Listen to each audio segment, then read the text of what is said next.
여러분 안녕하세요. 인터페이스 7번째 시간입니다. 이번 시간의 주제는 모바일을 가지고 할 수 있는 일입니다. 이번 시간의 학습 내용인데요. 모바일의 특징과 모바일 비즈니스 생태계에 대한 내용들을 알아보도록 하겠습니다.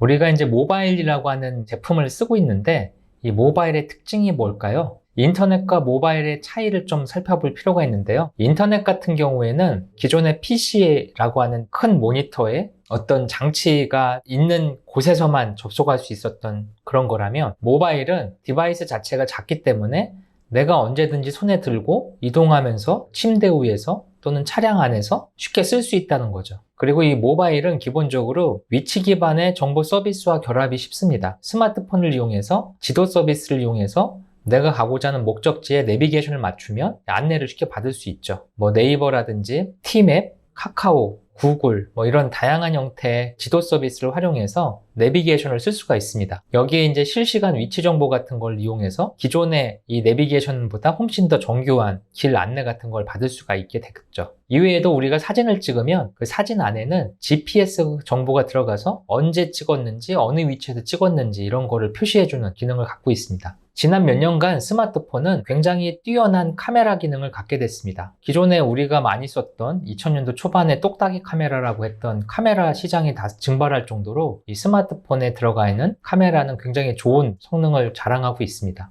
최근에는 여기에 이제 렌즈가 여러 개 들어가고 광학식이나 또는 AR 기술을 활용해서 멋있는 결과물이 있는 동영상이나 사진을 만들어내는 그런 카메라 기능을 제공을 하고 있고요. 지금 현재 우리가 쓰는 모바일은 사실은 컨텐츠의 소비 도구로서 진화를 많이 했습니다. 가장 대표적인 게 우리가 이제 집에서 쉴 때 TV를 보는 것보다는 스마트폰을 이용해서 넷플릭스를 보거나 유튜브를 보거나 음악을 듣거나 이런 것들이 굉장히 일반화되고 있습니다. 스마트폰을 이용해서 만화를 본다거나 스마트폰을 이용해서 소설을 본다거나 이런 게 일반적으로 많이 사용되는 패턴이죠.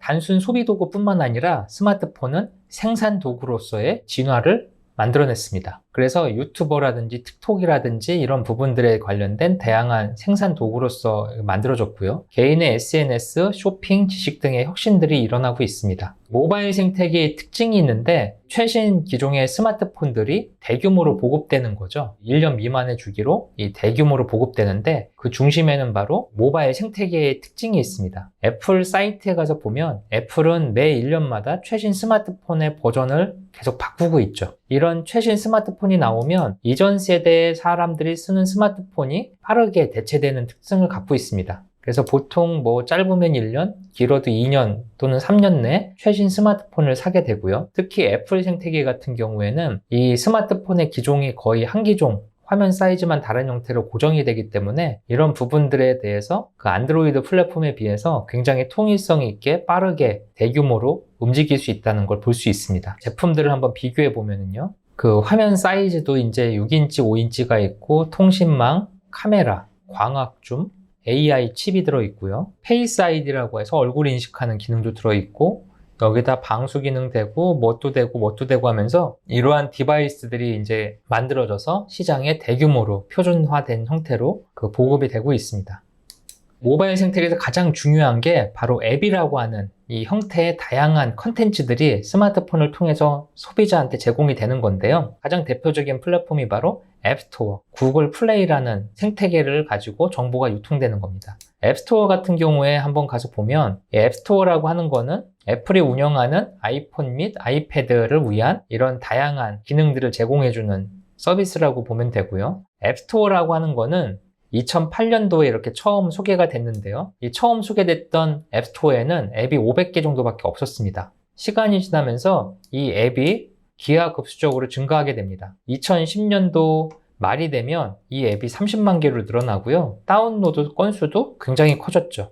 2017년도 초가 되면 앱이 220만 개로 증가가 됩니다. 다운로드 수는 어마어마하죠. 이런 식으로 해서 처음에 앱스토어라고 하는 생태계가 만들어진 이후에 이 앱이 굉장히 빠르게 늘어났고 이걸 통해서 굉장히 다양한 소비자의 니즈를 만족시킬 수 있는 기능들이 제공되기 시작했습니다. 구글 플레이도 역시 마찬가지인데요. 처음에는 앱만 제공됐는데 앱뿐만 아니라 영화라든지 도서라든지 다양한 형태의 컨텐츠들도 지금 제공이 되고 있습니다. 다양한 앱이 이렇게 존재를 하고요. 그리고 인기 차트에 가서 보면 한국 같은 경우에는 배달의 민족이라든지 당근마켓 또는 쿠팡 같은 모바일 생태계에서 새롭게 강자가 된 기업들의 이런 웹들이 올라가 있고요. 그리고 이제 가장 많은 거는 게임이죠. 이런 게임류에 관련된 것들이 굉장히 앱스토어에 많이 차지하고 있습니다. 이런 형태로 해서 앱스토어가 진화가 되고 있습니다. 이 모바일 생태계에서 앱스토어와 구글 플레이는 약간 차이가 있는데요. 애플의 iOS 기반의 앱스토어는 전 세계에 딱 하나밖에 없죠. 그 운영 주체는 바로 애플이죠. 그에 비해서 안드로이드 플랫폼에 의해서 작동하는 구글이 운영하는 구글 플레이가 있을 수 있지만 SK텔레콤이 운영하고 있는 앱스토어가 따로 있고요. 텐센트가 운영하는 앱스토어가 따로 있고 하면서 굉장히 다양한 안드로이드 생태계에서는 여러 가지 앱스토어가 혼재되어 있습니다. 현재 이 모바일 생태계에서 앱이 수십만, 수백만 개가 제공이 되고 있지만 실제로 일반인들이 깔아서 쓰는 앱들의 종류는 굉장히 제한적입니다. SNS 앱 중에 가장 대표적인 게 페이스북이죠. 네이버 또는 구글 이런 식으로 해서 굉장히 제한적으로 몇 개만 깔려 있다. 그래서 대부분의 앱은 사실은 이제 소비자한테 선택받지 못한다. 이런 특징이 또 있는 것 같습니다. 그 다음에 이런 모바일 폰의 가장 큰 특징 중에 하나가 배터리에 대한 이슈가 많이 있습니다. 이게 휴대성을 갖고 들고 다녀야 되기 때문에 크게 만들 수가 없죠. 이런 데이터의 소모가 굉장히 많고 멀티미디어를 재생하다 보니까 기능들이 많이 들어가게 되면서 배터리를 쓸 수 있는 시간적 제약이 모바일에서는 굉장히 중요해지고 있습니다. 배터리라는 용어로 해서 모바일 생태계 내에서 가장 중요한 키워드가 이제 배터리로 이제 언급이 되고 있고요. 이 모바일 생태계에서는 최근에 AR, VR, MR 같은 증강현실, 가상현실, 메타버스로 언급되는 새로운 형태의 산업 생태계를 아우르는 이런 전체적인 맥락에서 굉장히 중요한 포인트를 지금 잡고 있는 것 같습니다. 모바일 비즈니스 생태계에서 유통 변화의 구조도 있는데요. 변화를 좀 보면은요. 애플하고 구글 같은 경우에는 앱스토어라는 생태계를 통해서 앱을 쉽게 소비자가 사용할 수 있도록 장터를 제공하고 있습니다. 그런데 이 장터가 그냥 제공하는 게 아니라 무료 버전이 아닌 유료 버전 같은 경우에 수수료를 30% 정도 받고 있습니다. 개발사가 100원이라는 가격을 받는 앱을 만들었다면 애플과 구글이 30%를 가져가는 그림으로 돼 있죠. 그렇지만 이게 이제 나쁜 건 아니죠. 왜냐면 기존에 우리가 PC 패키지라든지 다른 형태의 유통 시스템에서는 유통 마진이 굉장히 큰 특징을 갖고 있습니다. 애플 앱스토어 같은 경우에 전 세계 180여 개국의 다양한 나라에 앱을 동시에 출시할 수도 있죠. 근데 나는 수수료 30%만 주면 70%를 가져갈 수 있기 때문에 굉장히 파워풀한 생태계라고 볼 수 있습니다. 그래서 처음에는 개발사들이 70% 이익을 가져갈 수 있기 때문에 굉장히 좋은 측면이 있었습니다. 하지만 한정된 앱스토어에 앱이 굉장히 많이 올라가다 보니까 대부분의 사람들이 그 앱이 존재 자체를 모르게 되죠. 이런 앱의 존재를 알려줄 수 있는 새로운 중간에 플랫폼이 등장하게 되는데 가장 대표적인 게 카카오 같은 플랫폼이죠. 카카오 같은 경우에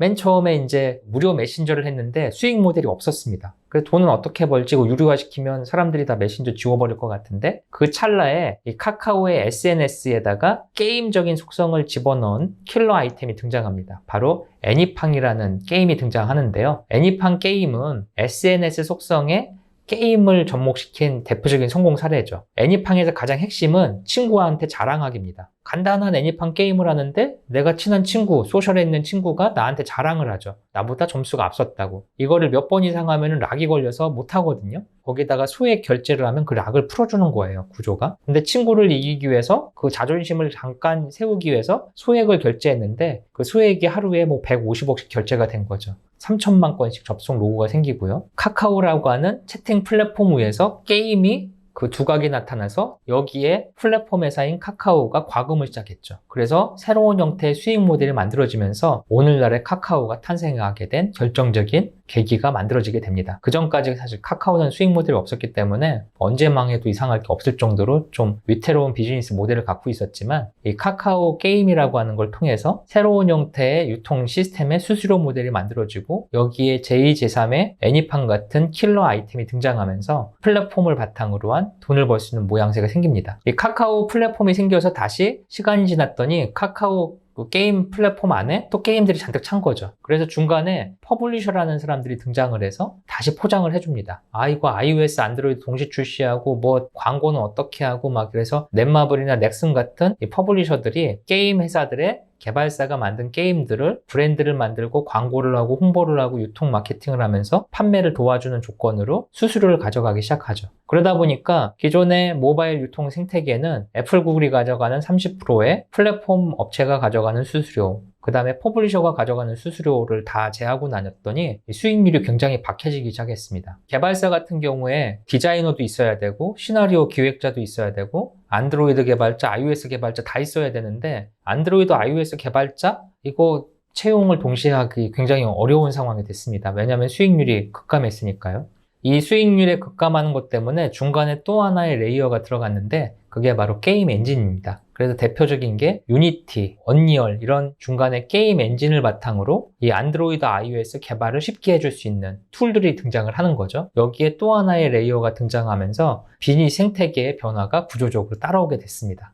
모바일 비즈니스 생태계에서는 개인 맞춤형 비즈니스로 이제 진화를 많이 하고 있는데요. 왜냐하면 스마트폰은 개인만 쓰고 위치 정보 알아낼 수 있고 24시간 365일 개인이 소지하고 있기 때문에 개인 맞춤형 할 수 있는 여지가 많이 있습니다. 온라인 to 오프라인 플랫폼 비즈니스로서 이제 진화를 많이 했는데 대표적인 게 당근마켓이라든지 배달의 민족 같은 이런 O2O 기반의 플랫폼 비즈니스가 크게 활성화가 됐고요. 여기에 개인 맞춤형 검색 및 쇼핑, 그리고 SNS, 그 다음에 컨텐츠 소비, 게임 등에 관련된 다양한 개인 맞춤형 비즈니스의 시대가 열려서 진행되고 있습니다. 이번 시간에는 모바일의 특징에 대해서 살펴봤고요. 모바일 비즈니스 생태계에 대한 이해를 하기 위한 다양한 사례를 말씀드렸습니다.